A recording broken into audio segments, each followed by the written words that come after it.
Good evening, everyone. My name is George Martinez, and welcome to our Friday Night Conversation series. Before, as you know, every program or every communication we have, I begin with a land acknowledgement. So I will pause and just remind everyone that I am in Anchorage, Alaska, and this is home of the ancestral stewards of the Dena'ina Athabascan, whose stewardship once was and remains today. And if you're in Anchorage with us, I ask for that moment of pause and reflection as well. And wherever you are, whether you're with us tonight or in a rebroadcast, just give one moment of reflection to the indigenous stewards of the land where you may be. As you know, our Friday Night Conversations is really an informal time. If we were in our office space and we were able to be together and just kind of all things being equal, I'd want to have open office hours in my campaign and have folks come through. And you know, in having conversations with people, you're not always talking to about politics, right? You really want to talk about community. And tonight's conversation, I have just a really great group of folks. We're going to talk about the impact of youth and community sports in Anchorage and in all the different ways. But I want people to get to know each other. I want people to get to share their information. And we continue to use this platform to build community and deepen our understanding. I know there's a lot of differences out in our community, and there's a lot of different perspectives and different lived experiences. And I just recognize that we have to be able to disagree with dignity. If we have disagreements, we've got to still be able to find each other and work for what's in the best interest of our city, of our community. And as the folks know, I am a big community sports and youth sports champion. Have many degrees of background with that in my own personal life. And I brought that to work I did in the city. And we'll talk a little bit about that in our conversation. But I want to be real clear up front. I have the privilege of sitting with some wonderful people in our community who are sleeve rollers. They roll their sleeves up and they're doing work in our community to support youth and community sports.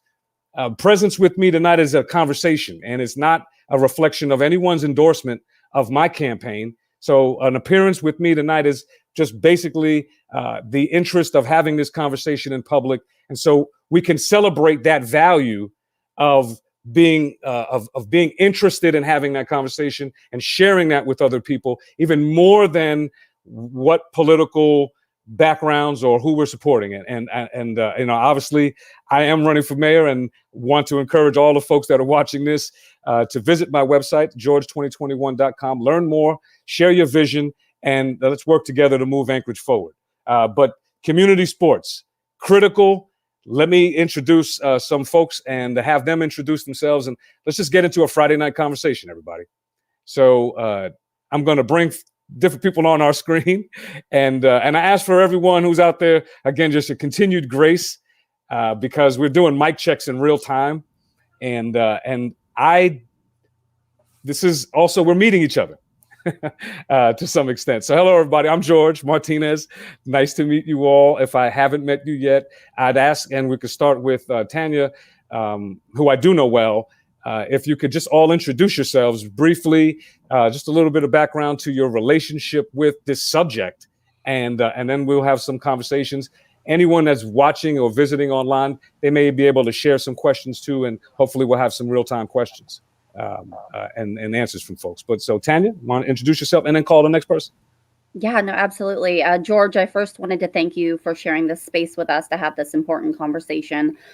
This is a passion project very close to my heart. Not only am I a product of the Anchorage School District, I actually went to school at East High School with Joe, who's also on the on the call with us.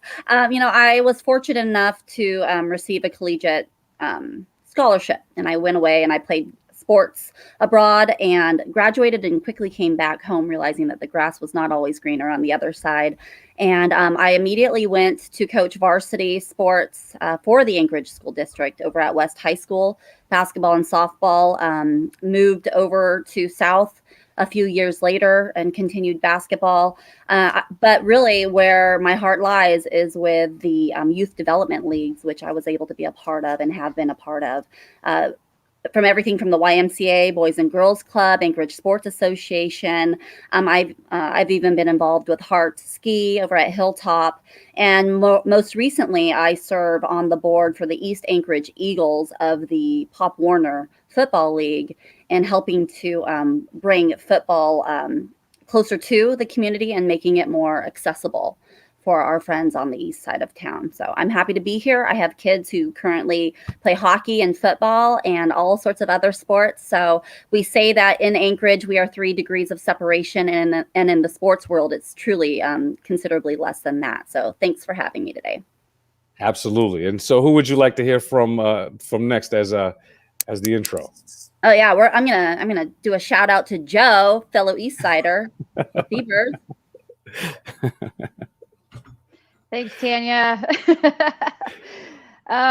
Yeah, so similar story as Tanya. So I moved here in junior high and lived on the east side of town and went to Windler and East and played soccer, and I did some other sports too, but went off to college and played soccer and then came back and started coaching. So I currently am the director of Anchorage Youth Soccer Club, and I'm really involved in every soccer organization.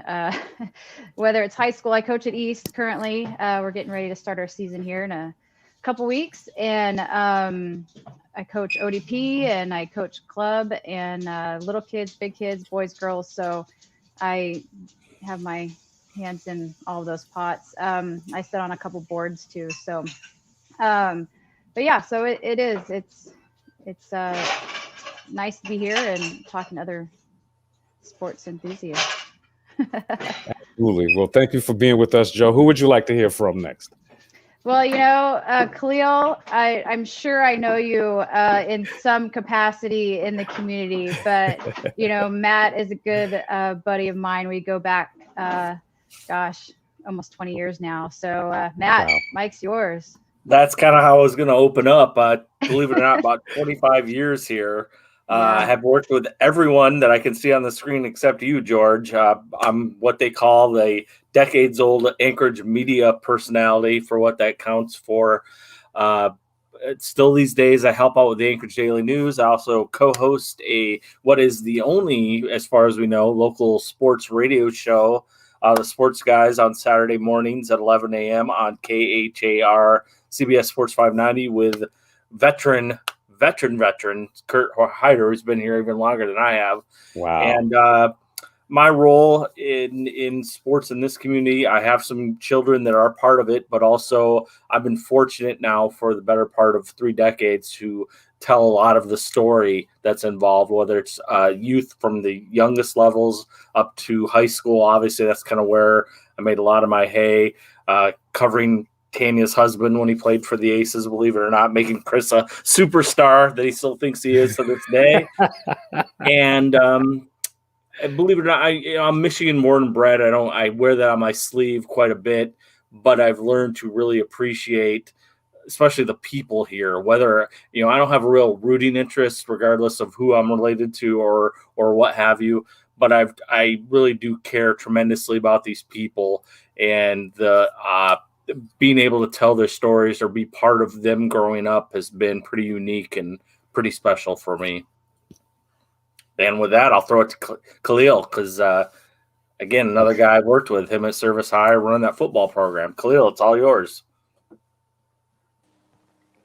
Thanks, Matt. Yeah, so Khalil Bowling. I am the head coach at Service High School, coaching football. Lifelong Alaskan, strangely. Grew up here, played here, graduated from Service, went off, played in college, was able to get a couple of degrees paid for, using football kind of as my outlet. It's kind of been my lifelong passion, and I think it's the greatest game ever, but I think that can probably be said about any and every sport or activity or any type of recreation, really. Had the opportunity to start kind of my coaching path at the college level.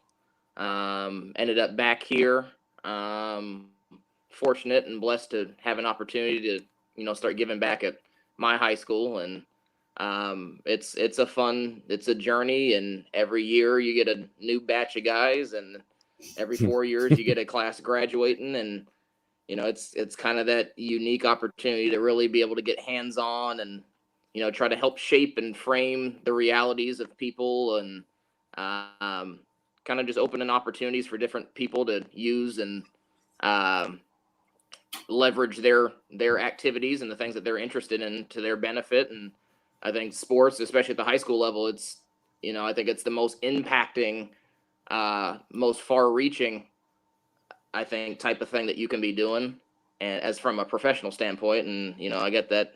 Tell my guys it's 24/7. You guys got my number. Just be careful what you call me about. And it's one of those things that you get some fun stuff, and you got to deal with some not so fun stuff. But it's awesome when you start seeing the light bulbs go off, and helping to kind of steward the positive outlets of things in life that can be difficult, and getting people to understand that failure is acceptable, and learning from mistakes, and helping to try to overcome obstacles. I think sports is an awesome thing, and I think this conversation and being able to help even be present and have the ongoing dialogue is important, and it's certainly something that I hold near and dear to me, and I certainly appreciate that there are other people that can say the same about themselves. Oh, well, to open up, thank you all for really. I just want, as people are listening, there are a few key things that just popped out, and that I want to capture and record that, which is there's so much caring here, and you mentioned that, Matt, about caring about people, and to hear the way people have invested across your lives on your journey, and this whole went off, came back, started coaching. That whole ecosystem of caring, right? Of learning when the caring started. And so we'll talk a little bit about that impact early on, but that caring early on and how that travels with you, I think is just a really important component. And let me give a little bit about my sports background. So this way you all know I'm in the game, literally, with folks. So I grew up playing Little League Baseball, right? But I also grew up as a child of a single parent. I was a latchkey kid in Brooklyn, New York, when I grew up. And so sports was always important. But what was interesting about my family was that I was able to see my dad, who was a baseball player. So he was my coach, right? Even though my family was divorced, I was able to see him on the field. So there was a deep connection to just that. And my dad was a person that was almost not drafted because he didn't even graduate high school, but he tried out for the Padres, and he almost got picked up in that, that vein. And so it was kind of, I knew that story, played baseball, and it kept me out of trouble. I played high school football because once you made that contact, it was like I didn't want to wait for a pitch anymore. And so it's a different intention, a different feeling about that. Fast forward years, I've been involved in Police Athletic League in terms of building those prevention initiatives, finding resources from different and creative ways to leverage community sports. Khalil, thank you for using the word leverage. I think that's an important part of what we can think about as well. And then now, fast forward to today, my son is from T-ball. He's playing majors now. So he went all the way through from T-ball to majors, and he's Nunaca. He was City View, but City View, Nunaca is all the same now. So he's there. And then we have a little one, 8 years old, and she's interested in soccer, Joe. She was there's soccer in our family. I just leave it there. They come from where they call it football, right? So she was born in Honduras, and she has older brothers and siblings that are really good level, and so she knows the game. And so I'm glad to meet you. We'll make that link. But that's a sense so that folks know there's real community here. There's real people. There's families. There's real interest. And what I want to get a sense of is what is the state of play now, and especially during the time of from last, the pandemic time. What are people experiencing? I know there's a lot of emotions. There's a lot of energy. There's a lot of information. that's out and about just where things are. And when I last had this conversation, I got really good, just great information about the actual state of play, so that people who are listening to this, parents, can have really good information. So anybody feel free to jump in with what you know, and or if you can broaden it out. The state of play of community sports now. What are people expecting this season and this coming stuff? What's happening? I'll start. Yeah. You're obviously everyone's living by the various regulations or mitigation policies that have been consumed us this last year and change. For example, my 12-year-old daughter is playing her 4th year of Anchorage Hockey Association. She's going to be the most basic of recreational players, but she's playing up with her age group in that more competitive aspect. So we have to drop her off to and from outdoor or indoor practices.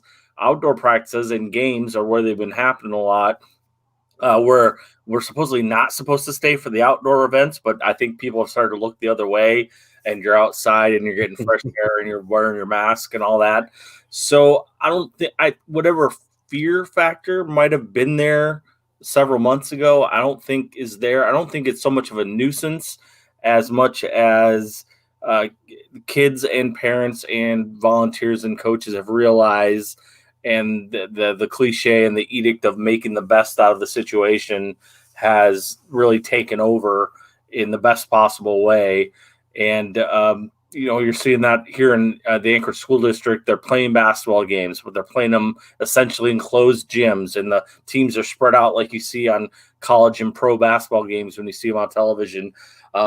You're seeing staff sit on the side. The few people that are allowed there at halftime at the end of games are spraying down the seats. And then there's a live video of those games being fed back to family and friends essentially across the globe, as long as the internet works.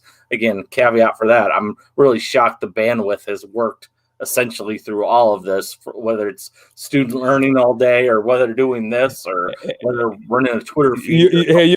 You're a sports person enough to know to not call out that final pitch, right? So let's not push that. GCI, everybody's having a little challenges. It's fascinating though, because it really seems to every day you think about it a little bit. Well, this is kind of amazing. And I've been fortunate enough to also work a little in the school district and kind of see the plan they have in store for kids for the 4th quarter to get them back in an environment that they want to see. That whether they're going to love it or not is one thing, but I think it's going to bring the sporting community back to life a little bit, or at least make them feel a little more a part of it. Because I get the sense, just here in my own household, of how estranged these kids have felt. And whatever opportunity they can get, whether it's an outdoor hockey practice or a basketball game in front of 6 people or what have you, I've been impressed. Number one, that our community is willing to kind of be sticklers for the rules, because you're seeing other places in the state that maybe aren't playing the same game that Anchorage has. And whether that's right or wrong, well, history will figure that out, I guess. But it's been nice to see that. And then it's also just nice to be able to give whatever age that kid is the opportunity to break a sweat. I'm able to do it. I'm a rec league hockey player. I'm going to play until I can't move anymore. It's getting pretty close to happening. But I've had to sit out here essentially for a year. And it hasn't helped me mentally. I really look forward to that. But I'm happy to extend that to my 12-year-old daughter whenever she has the possibility. I remind her how fortunate she is and how jealous I am when she goes off to a game or goes off to a practice. Well, anybody else chime in? What I hear is, and first, if you're listening on the thread and you're not with us, send a question in and we'll get it on the screen. But I hear we're going to roll. People feel comfortable rolling. They know that we could practice safety, we could do modifications, but we want to be in motion. Is what I'm hearing a little bit about the comfort level. Anybody else want to just give a state of play from where your vantage point is? Yeah, I could go if. Yes. So, being the director of a youth soccer club and coach, I see both sides, because I'm hearing from the parents and, all of the, I guess, extremes of parents, whether they, want to get back, 6 months ago, or they're still not ready to get back. So I hear it all and I deal with it all.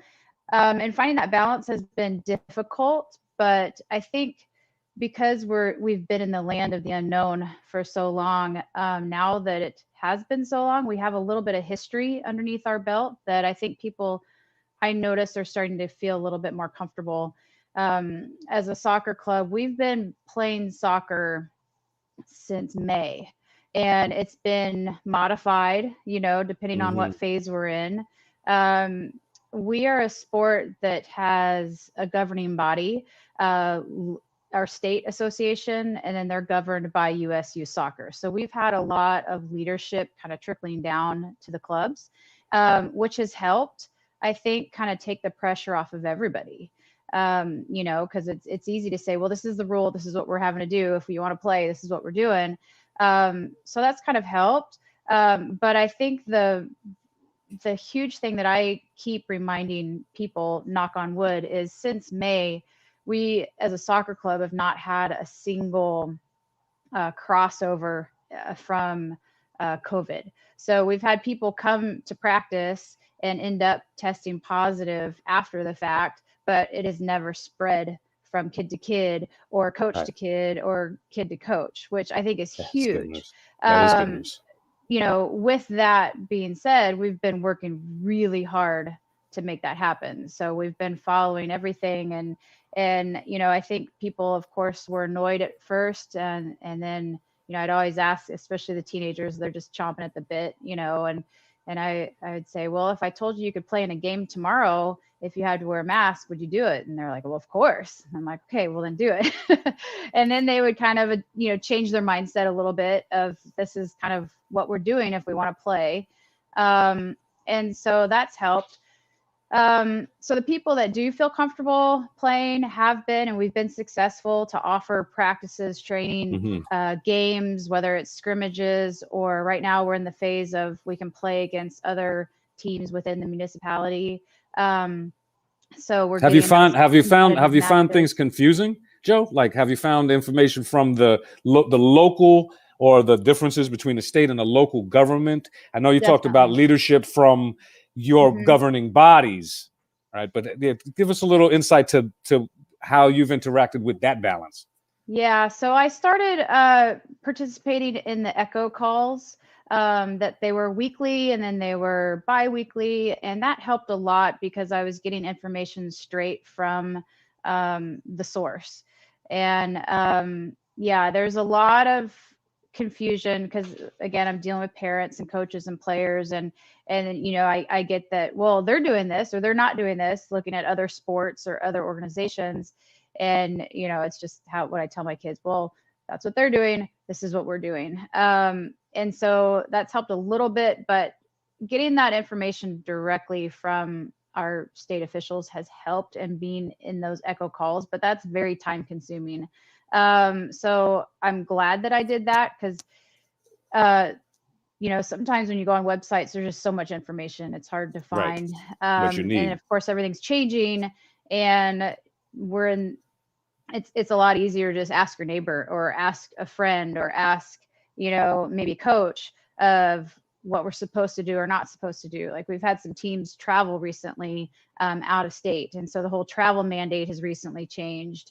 And so, of course, now it's, what we're doing in Anchorage versus what we're doing for the state. So there's definitely some crossover and some gaps. And, I think we're doing the best we can. But again, we had teams travel successfully out of state and come back and no problems. So I think what we're doing is working.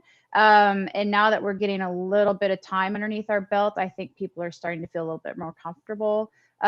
We've had a lot of families stop playing, which is unfortunate. I mean, we all know what sports does for us and our physical state and mental state. And so, my heart definitely goes out to them and the families that are having to make those choices. And we still have some families not quite ready to return, but we're starting to see them trickle back in, which is nice. coming to the watching from the outside and coming closer and closer. Yeah, we're still at no spectator point, and we're streaming games, just like Matt said.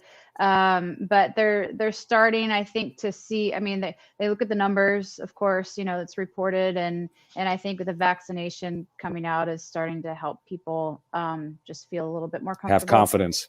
Mm-hmm. And they see their kids probably struggling. I know I see the kids when kids take time off and then they come back. I see the struggles of them getting back into it, the social and the physical, and they're trying to play catch up, and right. they're not used to things. So I think the parents, I'm sure, I mean, I see it in my own, I have 3 kids, see it that where it's taken a toll on them. I heard the term COVID fatigue, and I thought that was a great term. Oh yeah. Well, yeah. It raises the point, Khalil. I'd like to bring your voice in because you're, like you said, you're about to start your workouts, but you're dealing with high school students, and I talked to my 12-year-old and I let him know the student athlete thing. Right, it's really important. What's the state of play with respect to your student athletes? And yeah, Khalil.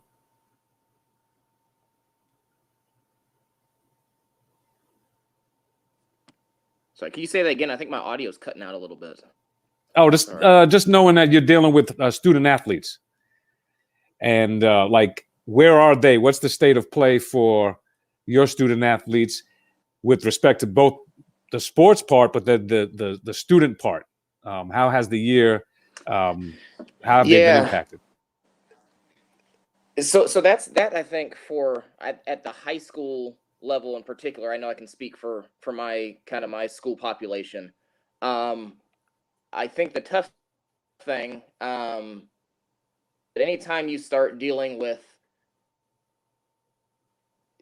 something like a pandemic, the socioeconomic component comes in, right? And I think we talk about the school district being among the most, if not the most diverse in the country. I think a lot of aspects of disadvantaged populations really come to play, and they come to the forefront.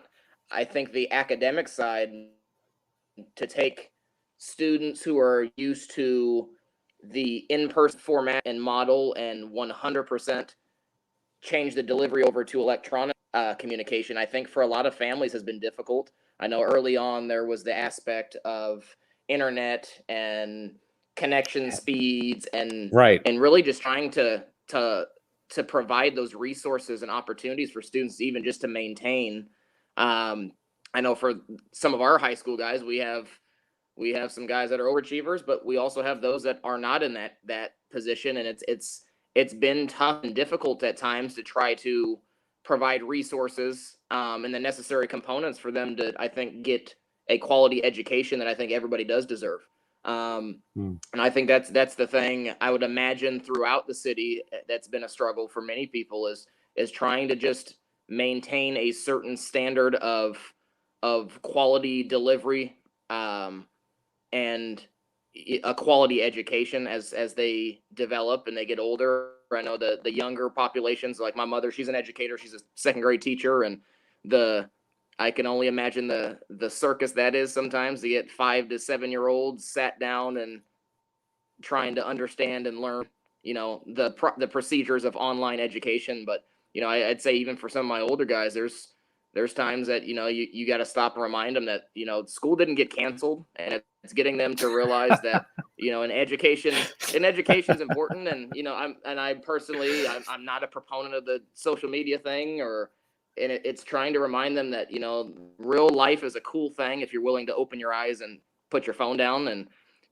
I think my big thing, the state of the world that we live in, is it's my constant thing is look at the mirror, not out the window, and trying to focus on things that other people are doing has not been advantageous, I don't think, for young people in particular. But it's one of those things as we move forward, trying to really just navigate the realities of constant change. That was kind of the theme of our fall is we weren't okay with complaints. It was that's the world we live in, and we've got to accept reality for what it is and try to shape and frame our world our little small little ecosystem, trying to shape and frame our world in a manner that, allows us to be successful while still, following protocols. And sometimes it's being creative and trying to play football without a ball. But, you would never know. There's dudes out there hooting and hollering and they were enjoying themselves. But it's one of those deals where I think from a leadership standpoint, I think if we can remain in a setting that allows us to focus 100% on the things that we can control and to completely disregard the things that are out of our control, I think you can do some amazing and powerful things. And it's, again, I think I love the high school group because you start to see them figure things out about the world, and you have the dialogue and you're able to have meaningful relationships. I think it's an awesome thing to see that when that light bulb goes off, that really the, sky's the limit, so long as we're functioning as, safely and, how we can do so effectively. So I think moving forward, it's going to be another kind of wait and see thing, and everyone's trying to be proactive with off season and, trying to, from the physical side of, the strength conditioning or the fundraising aspect, or even trying to schedule or facilities usage. And it's a balancing act at times, but I think that's kind of what comes with the territory. And it's certainly something I'm looking forward to for another exciting, roller coaster ride of a season and during a pandemic. Well, you mentioned something that I think is a great just a pivot and to another series. This idea of adaptive leadership and the nature of being resilient, which is the ability to bounce back, but being adaptive during uncertainty, right? One of the challenges for me is that I really appreciate what you said, Joe, about the balancing of all these different interests and different people's comfort levels and experiences and interpretation of information. There's just so much complexity that it really does require a type of leadership that is adaptive, but that is in many ways what I hear is also people who are preserving trust with the people you work for and the people that you serve, right? And so,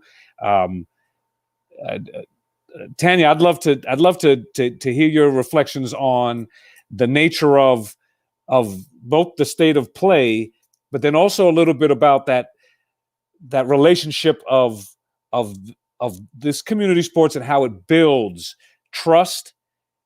I believe this trust in our community, when we build it in these ways, helps when an effective political leader is thinking of the same sort of stuff and comes from that background. In my mind, it helps to be able to keep people together, because when people get divided, it's really when it gets dicey. But when you're able to try to keep people together with good information and honest assessment, I feel like you can build that trust, and that's what I'm hearing a lot of. I would love to hear your thoughts on that, Tanya. Yeah, thank you for throwing the political question my way. I do want to actually just acknowledge that Khalil is, as he just demonstrated, is an amazing coach. My oldest son is fortunate to play on his squad over there, and it's all about life lessons. And I think that that's really where it ends up at the end of the day, right? Like, it's the value proposition of sports, where you know that a student athlete is healthier physically and mentally, as Joe had stated. They tend to do better in school. They are motivated by different things. Those are the soft skills that are afforded to a student athlete. And it's ironic that some of these young student athletes tend to have more adaptive leadership skills during these times of COVID, and are taking it upon themselves to lead and follow when necessary, and have those really mindful and thoughtful discussions with their teammates about what's right in these ever-changing times.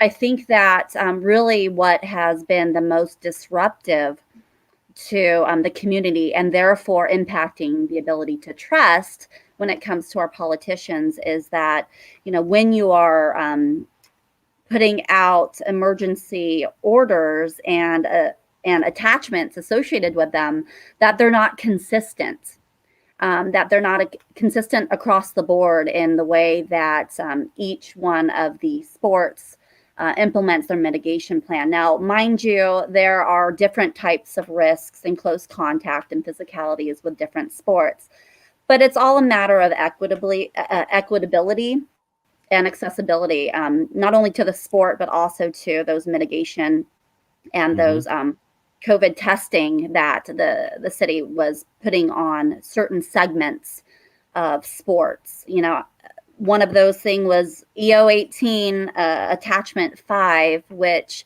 clearly separated a couple sports and the way that they should handle their testing policies and guidelines associated with gameplay.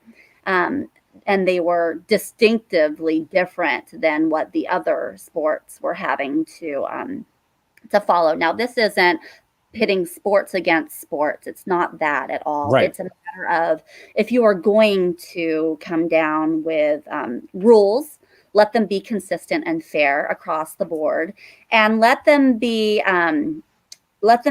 backed up by data that also is consistent with the governing bodies of those said sports. I'll use, for example, you know, the citing of data that contradicted USA Hockey and information that was provided to the hockey community, in which testing was mandated 72 hours in advance of every indoor competitive game.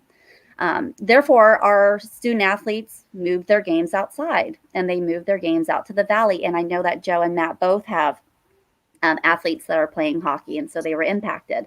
And I can only imagine what that did to the city's bottom line, right? The economic impact of all of these tournaments and such moving to other areas that, you know, chose to play by different rules now, mind you. But, you know, at the end of the day, when we're talking about trust in our leadership to guide us through situations like this, it's a matter of truly being transparent and having the open discussions and letting us be a part of what the solution. That's what I was just going to ask you about. And I wanted to drill down on that. I wanted to get a better insight and just have folks kind of understand some of what we're hearing and we're seeing.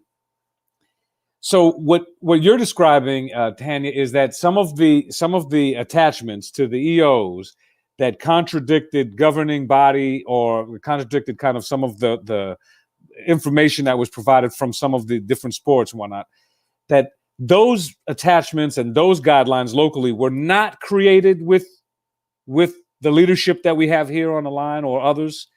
Is that what you're describing to me? They kind of were brought in spite of the leadership, if you will? Well, I'm not going to speak to the hockey leadership community, of which, you know, they weren't able to be here, but certainly want to be a part of this discussion. Okay. You know, yeah, I can speak as a parent specifically in the hockey community that says that information that was trickled down to us from leads of our organization were inconsistent with the data that was cited by these orders. Representatives. Yeah, and these orders specifically, you know. You know, and just during these times of COVID, you know, where there are these equity gaps and these missed opportunities, they only widen when we lose faith and trust in leadership. And in each other. You know, I think that when you talk about faith and trust, it really is in each other. We are a resilient city, but we live on the edge of just any given moment. We all know things could hit the fan, and it could be an earthquake. If it's in the summertime, it could be a fire. I mean, there's something could happen, and where we have to band together, right, and come back together. And so that trust is important. And I have heard that just many families, myself included, we got information from echo chambers, from hoping that we knew someone with access enough. There wasn't really, last summer when we were out on the Little League fields, there was still a lot of, uncertainty, but people didn't know where to get information, let alone what we're expecting this year. And so there's just a lot of, in my mind, inconsistency in how we deliver information, how we mobilize with our community to get the right information, because locally things may be different, right? We have different characters. I'm interested in something you mentioned, and this is something that's recent as well. But the testing, the pre-testing for, I think hockey was one of the things that were targeted on that. Now that's been rolled back. Is that correct? But I just want to be clear that I understand, and that folks are watching, that it's been rolled back because of lobbying, essentially the voices of the community saying what's going on, or has it been rolled back because of the scientific data that was cited for the reason that it should be utilized in the first place? I'm just curious about that. My guess is a little bit of both. I agree. You whatever lobbying went on. I keep coming back to, I think some of these decisions and some of these orders were made without putting, pardon the cliche, kind of boots on the ground of exactly. That's what I'm asking. Exactly how a night at Dempsey Anderson Arena works versus these people have an impossible job, and all the caveats I put out there, but they're getting some report based on some rink back in my home state of Michigan or Massachusetts or New Mexico. And maybe that doesn't equate to the municipality of Anchorage or Alaska as a state. And so some of it was everyone. I've said all along that everyone's decisions, whether you liked them or not, were done in the best interests of what they think is right. Mm-hmm. And, as we touched on, you don't have to like them, but just, whether it was going to that restaurant to pick up your to-go order, put your mask on for 5 minutes and leave. Same thing went here. So I think as far as that emergency order went, you saw some reality when the Muni may have figured out, well, no one's going to stick around and play games here indoors. And who's testing every game? I mean, right. And I keep coming back to, we're far enough along in this process. A number of people have at least had their first shot or have been totally vaccinated. And we have to side at some point on, the personal responsibility aspect of things. And, if I feel unsafe and I don't want my 12-year-old to go to this event, then she's not going to go. And, that's that. And money wasted because, of course, I get charged the same regardless of whether these guys go to games or not. So, yeah, I just think there was a combination of both as far as that specific part goes, and the frustration of people who just want to go out and break a sweat for a couple hours is kind of the eagerness is definitely taken over. But, I never see like enemies in any of this. I just go, hey, man, this is what they're going to do. If you want to get out there and play your game, or your 12-year-old wants to get out there and play a game, this is what it's going to take. And, we'll see that ease more probably. I mean, I'm lucky enough to say I'm getting my second shot here on Thursday, and that's going to kind of make me feel the idea of maybe getting on an airplane and going to a warm climate, unlike those hockey teams that got stranded in Texas with no power, is an option. Or an example from personal is my parents are in their late 70s. They're not getting on an airplane to come up here and see us anytime soon. Right. My dad, who's not the most emotional guy in the world, is beyond eager to see me and see his grandchildren and see his daughter-in-law. And, so they're getting there, I just kind of see all this kind of in this revolving circle where we have to understand that the best interests are what are at hand here. And if we don't like them, that's one thing, but to not abide by them is another, I guess, is what I'm rambling on about now.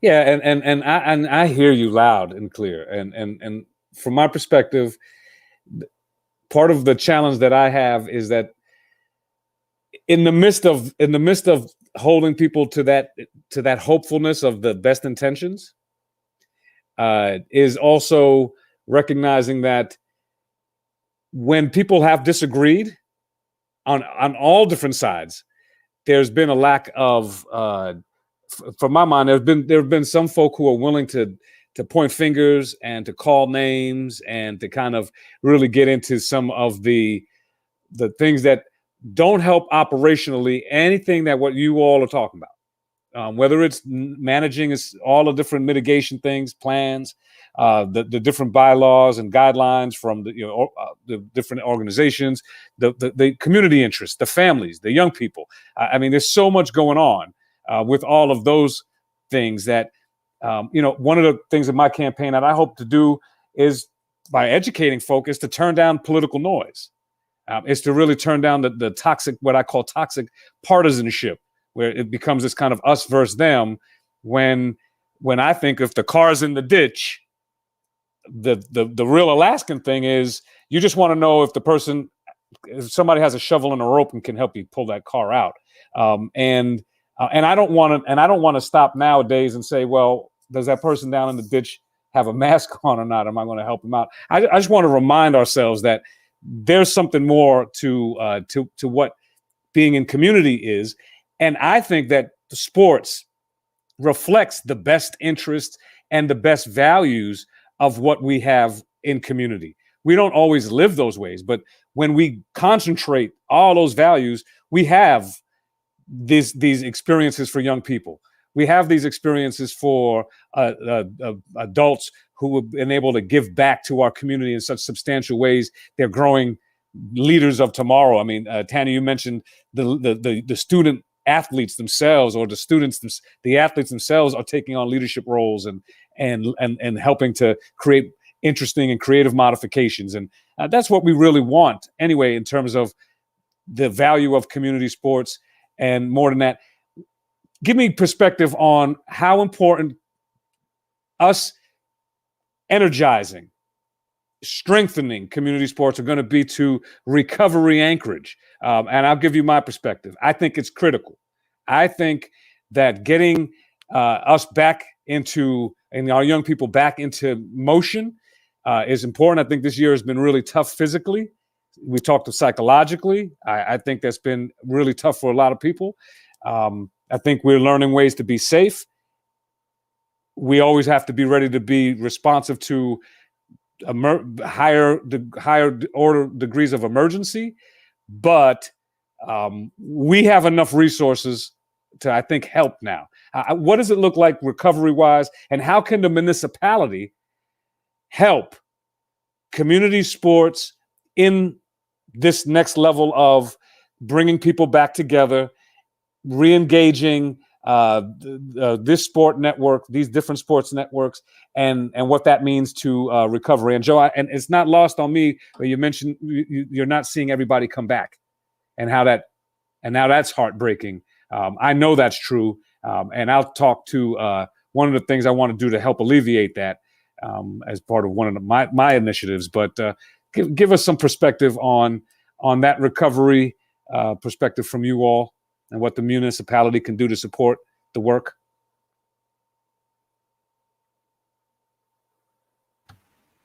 Well, I'm happy to jump in here. Yeah. I spent many years working in municipal facilities with a private management company, and I can tell you that there is real need, and there will be even greater need as we come out of COVID, for the community to step up in a co-pro or partnership capacity with youth organizations, especially those that rely on philanthropic support to be able to fulfill their mission. And I say that because it's going to be those who are underrepresented and in lower poverty areas that are going to need the most assistance to get back into it, to be able to participate with this pay-to-play model.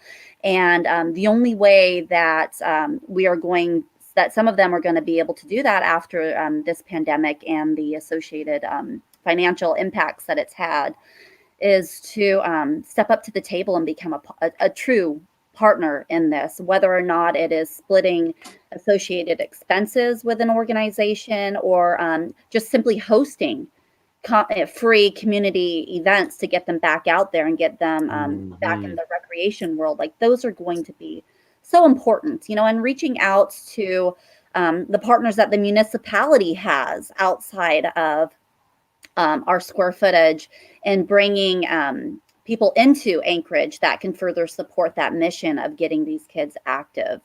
I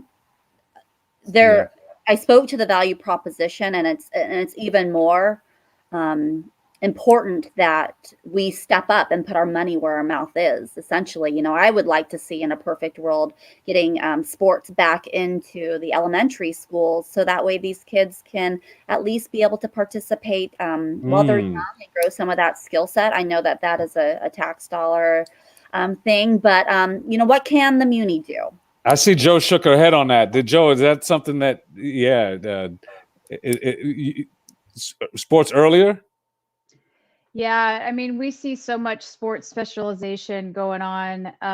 And, when Tanya and I, back in our day, we were playing all kinds of stuff. And you talk to pro coaches and pro athletes, and they all say there's so much to learn from sports. I mean, you take a superstar athlete in one sport and you put them in a different sport, and it can be very humbling, and they're going to learn from it. And so I think that that's a huge part. But I mean, back when I was in middle school, we had sports where we competed against all the other middle schools. And I know some sports do that, but it was baseball started that again, I believe, in Anchorage. Yeah. Yeah. And track does it. But Tanya and I were playing soccer against all the other junior highs in town. And, I mean, my oldest son is 18, off playing junior hockey right now. And he stayed all through high school because he loved playing for his school. He loved the pride. He loved the community feeling of it. And I think if we make that community bigger. Loved his English teacher. Sorry, had to interrupt. What's that? He loved his English teacher. My wife. Yes. Yeah, no, definitely. And that's, making our community tighter. I was going to say, Matt knows how to have a great weekend. Yeah. Yep. Yeah. So I know my mom back when, she was a social worker when she was working in Anchorage, when she lived here, and she went and spoke to the school board trying to get, when they were wanting to take sports out of junior highs, and she worked hard to keep it in. So I think that's a huge, really, I mean, I have no idea what, your dog's jumping into. Yeah. Before they bark to get out, I have to grab them. Yeah.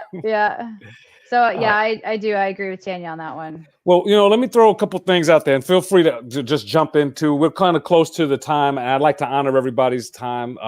I know that there were Tanya. You mentioned some of the hockey coaches and folks associated with the leagues that were interested in coming on. We'll have that conversation. We'll continue to have this conversation. It's important. It's not a one-off to me personally, but I am endeavoring to be the mayor of the city. And there are a few things that I am committed to, and I'll share with folks who are listening to us. In 2017, I helped the city to sign a memorandum of understanding and an agreement to become what we call a play ball city. And now it wasn't just about baseball, but that was the way in, where this was an initiative with the U.S. Conference of Mayors and with Major League Baseball themselves. Now, over the last few years, folks may know that minor league baseball, farm teams all across the country have been reorganized under MLB's minor league baseball. So they've really brought it under the umbrella very tightly, and so eliminated a lot of small teams and brought them into a different framework. Well, the president of minor league baseball came to Anchorage, of Major League Baseball, came to Anchorage in 2018. And this was part of the work that I did. I was the former special assistant to the mayor at that time. In my capacity from 2015 to 2019, I worked in the mayor's office on a lot of these types of initiatives. And I was driving this play ball designation. That led to a conversation of hosting the first, apparently, minor league baseball hasn't played a game ever in Alaska. We're one of the few territories that not have it. And there was a real conversation where they even brought us the presentation baseball of what would have been called the Alaska Baseball Classic 2019. It's still in the mayor's office, the baseball, and that didn't happen. And then 2020 happened. It didn't happen for some financial investments into Mulcahy that need to be made. But they will be made, and we'll be able to bring that back. I want to see that sort of energy of utilizing our summertime, our professional sports. Tanya, the last big one that people were able to participate in was at the Alaska Airlines Arena Center, the Armed Forces Classic. came to Anchorage. Was that 19 or 18 as well, around there? That was 19. Yeah. The ESPN Forces Classic. Yes. Right. A great, and our facility is world class. I mean, it's top notch.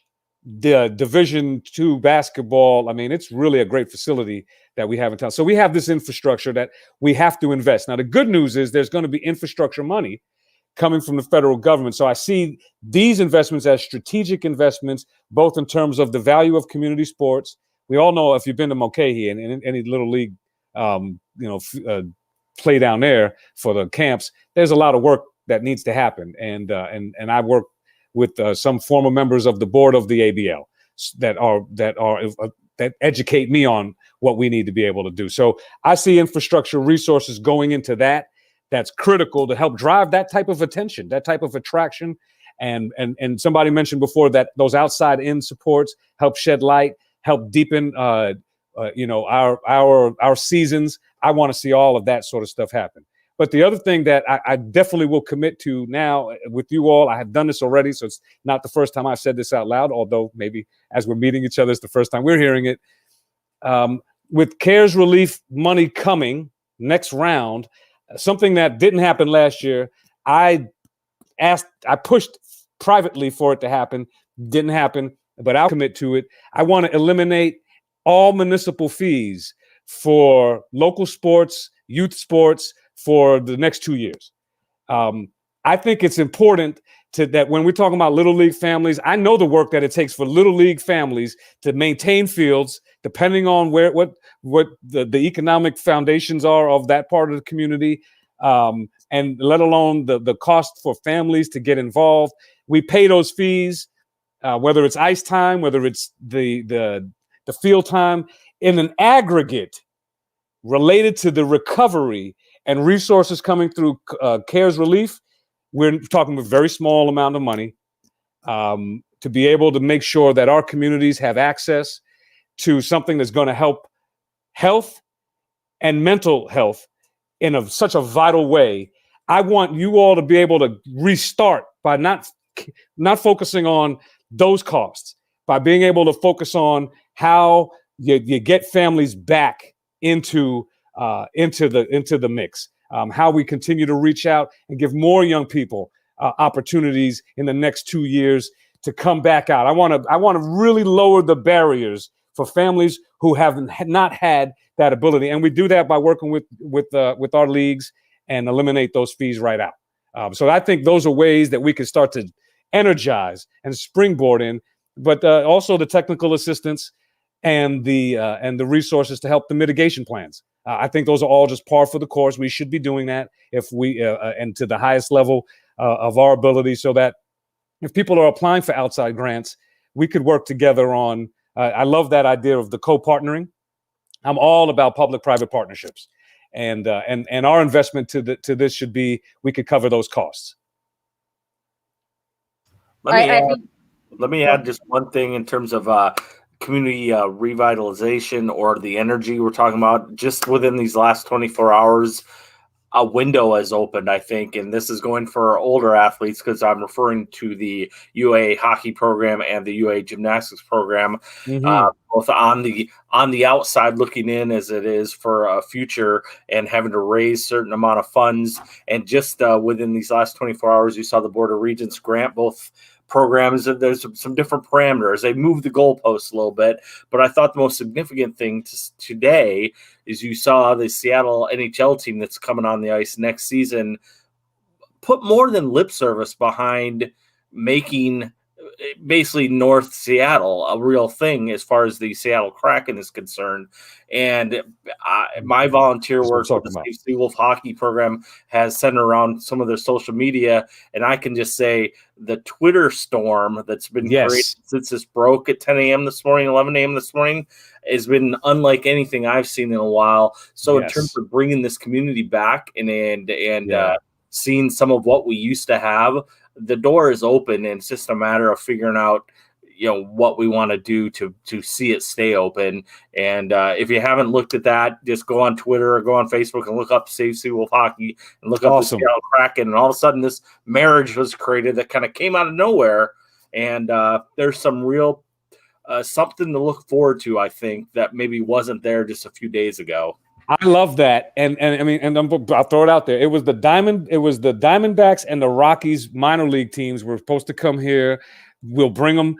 I'm already talking to baseball. I mean, that's baseball. I'm already talking to basketball too. I happen to have some basketball relationships. Some friends of mine have been in the league in the past, and we have some people here in the state with some deep roots as well. I want us to be able to start to capture those that type of energy for Destination Anchorage. This is tourism based. I want to be able to bring attention, bring that energy, and really lift that level of destination. But it's about the injection of energy and support of all community sports. I want folks to know when you move to Anchorage that the lifeblood of what makes our community great, those things that include community sports, that they're not on the margins for us, that this is core to who we are. And our rebound, I think it's an opportunity to position it as why we're a healthy, safe, and connected city. Tanya, I saw you about to jump in on that as well. No, I was going to say I love that. If more of our public leaders were committed to community sports and the overall good that it does for everybody involved, I mean, that would be huge. Like, it moves the needle from a family saying, well, that would be nice to have, to then moving it to, like, we can actually have that. We can do that too, and still be able to pay our bills. So just a simple partnership like that, and allocating resources that are available to a true collaboration will do wonders for our and our working families, no question. I mean, I think of Jamar Hill when I think of that, right? The coach, former baseball player, picked and drafted as well. He's trying to build a baseball facility in Mountain View, and an indoor baseball facility.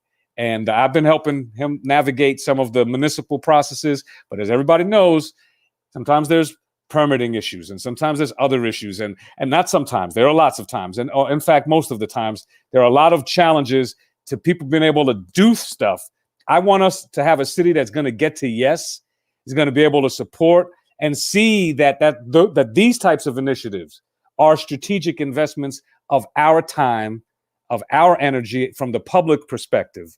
So yeah, that's a commitment, and I hope other people take that on, carry it forward too, and that more families begin to know that we can shape. Someone mentioned that too. We shaping our world. I think that was Coach Khalil. He had to go to actual coaching tonight. He had some workout tonight, but he talked about shaping the world around us, and how working with the young people shape the world around us. We're at time, everybody. I want to honor our time. If there's any closing thoughts that, or how people could get in touch with you and or support the work that you're doing, I'd love to hear, Joe, how folks can get in touch, support the work you're doing. Matt, anything you want to shout out? I know you've got multiple hats, but we'd love to give that opportunity. And Tanya, Matt just mentioned the Seawolves. Love to continue to give people an opportunity to know how they can support all of the different community support work, community sports work that you're participating in. But Joe, how can people support what you're doing? Well, I think it really does take a village and everyone helping out. And a little bit goes a long way. So, for Anchorage Youth Soccer Club, we've been able to still keep our doors open. We've been able to offer a ton of COVID scholarships to families in need. And we've been able to make that possible by sponsors. We have 2 large club sponsors that's really helped get us through this time. There's been a little bit of grants, but all of our coaches are contract employees. So a lot of the employee grants and loans did not apply to our club. Right. So we really relied on our community. And we're starting to see the the payback of we were able to offer our families that option, if they're having to stop because of financial strain with everything. We didn't want the kids to suffer. So, and like Matt was saying, the donations, and unfortunately we're kind of relying on everybody in our community. Everyone's relying on everybody, it seems like, but I think, George, We respond over, like you said, the people we're willing to respond. help. Yeah, that's what's great Yeah. about Anchorage. Yeah, it really is. And even though it's a bigger city per se, it doesn't feel that way, as I'm sitting here with 3 friends, that I've known for over 20 years, that, you don't have that feeling. So I think just working together and just having the conversations goes a long way. I know when the mitigation plans were starting, I was working with a group that Harlow Robinson, which he's head of Healthy Futures, and I was working with him, and it was nice to have a say for our sport, and we really tried to bring in people from every sport, so that I wasn't trying to make a decision on the COVID policy for wrestling, because I don't know how to do Right. that, so really bringing in voices, experienced voices to help make those decisions will help a lot, kind of move us forward. Absolutely. And one of my themes are I'm transparent and inclusive, and I will return the phone calls. I'm more likely to make the phone calls and to get folks in, because I think the role of local government is to convene. It's not the end all of the problem solver. And I like something that Matt mentioned before. They're about individual responsibility, and about the character of our community. And the majority of people are very responsible, want to do the right thing, are willing to adapt, and they may not be the ones we always hear from, but we got to work for everybody, and because it's our kids at stake. Thank you so much, Joe, and I encourage everybody to we'll try to post information. We want to share information about anybody that has an organization, so that just other people are aware of how they could be supportive. And I will get your contact information for my little one, Tomasa, who's ready to get out there and kick some football. Yes, definitely. Absolutely. Well, she goes to Government Hill, Spanish Immersion. They're back in person too, and she's 8. So they're still, all the batteries in the backpack, and they're still ready to go, wound up and ready to run. So yes, that's actually one of the age groups I coach, and I love it. Exactly. Well, then we'll make that connection. Yeah. Thank you so much for being with us tonight. Tanya, your closing thoughts. I just wanted to thank you again, George, for sharing this space with us to have this conversation. Joe and Matt, thanks for letting us take some of your Friday away from your family and your other circles. Yes. And, I want to go back to something that you said, George, where you said the character of our community, and Alaskans are a proud bunch, right? I mean, we say that we're here for a reason and we get things done. Well, let's put our money where our mouth is. Let's get things done. Let's do what's better for our community, and making youth sports and recreational sports as a whole for all ages accessible in our community. It'll take our city so far, and just having these leadership skills developed in who will be our future leaders, right? And then just a quick plug for Pop Warner.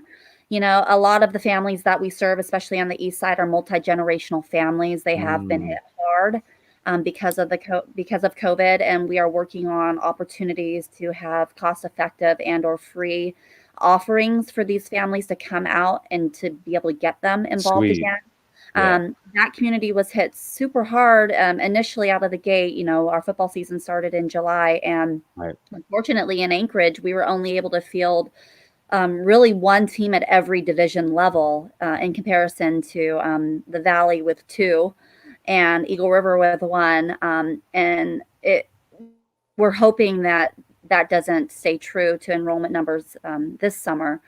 And so I encourage you as a leader of the city and to any leaders who are listening in to help to do what we can for those families less fortunate who could use a little bit of extra TLC. And we're Alaskans, right? Let's pull each other close when times are tough.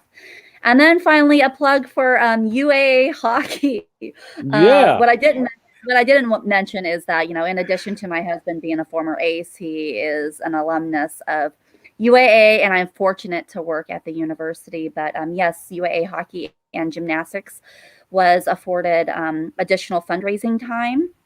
And you can make a gift today to our leaders by visiting engage.alaska.edu, and you can select the program that you are closest to or have that built-in affinity for. But I do know that UAA hockey actually has a text to give that might be a little bit more convenient who doesn't have their phone on them.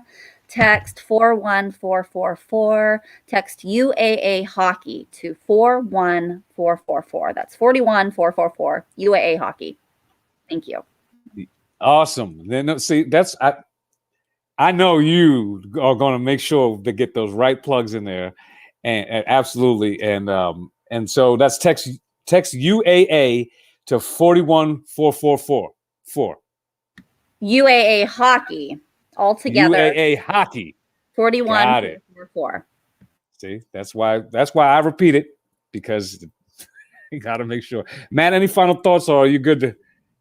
I have no shame, so I'll go right to the plugs. If you enjoyed any of my witty banter I lent here today, tune in tomorrow, 11 a.m. on CBS Sports 590 AM, 96.7 FM. We also put this show up on the web afterwards, or the various social medias and series of tubes. Kurt Hyder and myself will try to lend a little more understanding and have some guests talk about the extension for the 2 UA sports. It is really an interesting day to see the Seattle Kraken kind of put some oomph behind this. So again, tune into that. We welcome all comers. Occasionally we take calls, but not really. But Joe's been a regular guest.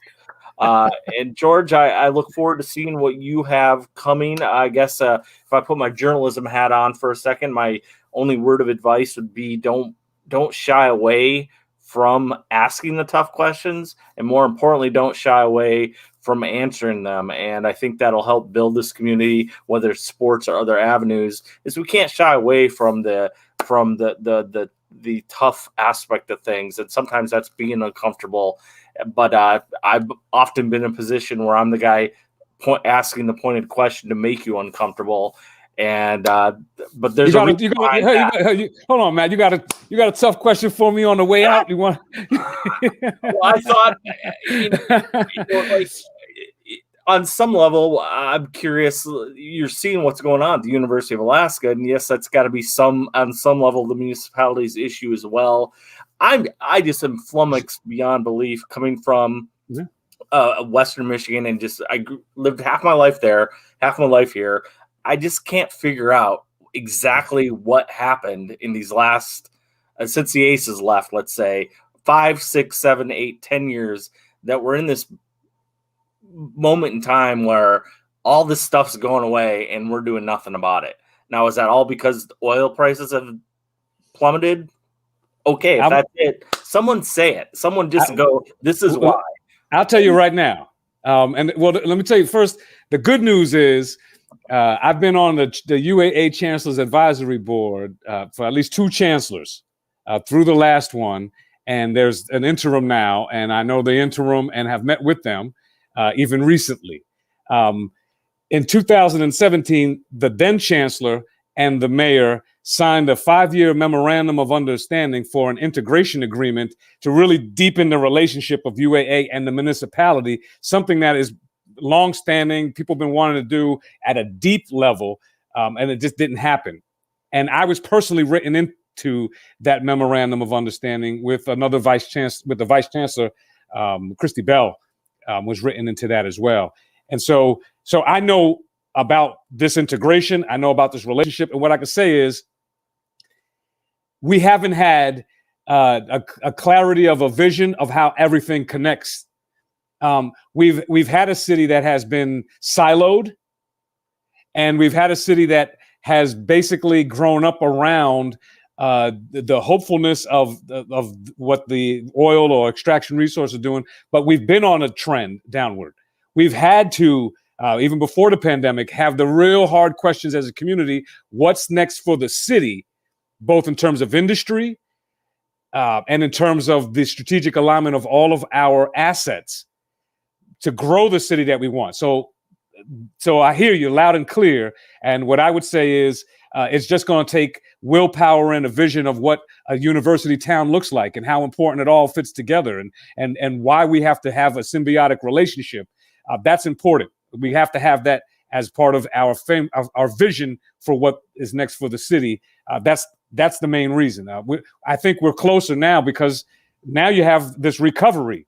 And if you don't bring every piece of the engine or every piece of asset into the motor room, you're not going to be able to recover and then write the new story. We have to be a university town. We have to understand the strategic investments. We have to think about the economic impact to all of this work. And now but when all of that is gone and beyond all of that, we're get back to families and get back to community and get back to the value of sports. So a community that hasn't had the full investment in its community sports, the city that hasn't had the full focus of leveraging every resource, even during this time, at the value level, to Tanya's point, the value proposition, well, we're a little late to it. We've grown up around different models, and we have to re-engage these public-private partnerships at the most robust levels that we can. Well, best luck, on your adventure. But I'm just looking at the calendar. February 26th, a Friday night in February, we should all be having this meeting in the hockey game. That's just, we have to figure out a way to get back to that. And whether it's buying an adult beverage at that outing or we're watching from the Well, stand, it sounds like we'll make that happen before the season. Tanya hopefully will round us up. We'll go visit somewhere and we'll bring people back out. Thank you all for being with us. Matt, thank you for good luck on the show. I encourage everybody who's watching to visit the website, learn more about how we can roll our sleeves up, work together to move Anchorage forward. I appreciate all of the perspectives. And if you have any questions, if you're to any one of these folks, any of our guests, feel free to visit the website and I will direct that information if you to the appropriate person. Thank you, everybody. Hold on a second as I say goodnight, and we'll just pause after the broadcast is over. Good night, everybody out there, and